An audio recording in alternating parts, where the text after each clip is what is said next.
আজকে একটা অফ টপিকের ভিডিও তোমাদের সঙ্গে শেয়ার করছি।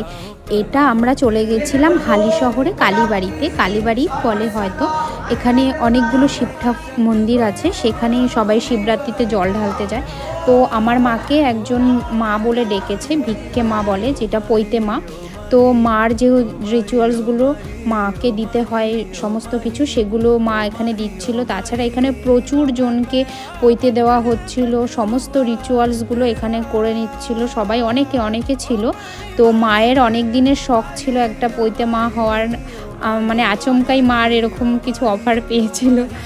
তো সব রিচুয়ালস কমপ্লিট করার পরে সবাইকে বলেছিল এখানে ঘাটে গিয়ে স্নান করতে। তো সবাই যারা পৈতে নিয়েছে সবাই স্নান করে আসছিল। আর এখানে ঘাটে প্রচুর ভিড় ছিল, কারণ ঠাকুর বিসর্জন দেওয়া, কালী ঠাকুর, তারপরে বাড়ির বিয়ের জল সাজতে যাওয়া, পৈতে যারা করেছে তারা স্নান, এরকম তাদের বাড়ির লোক প্রচুর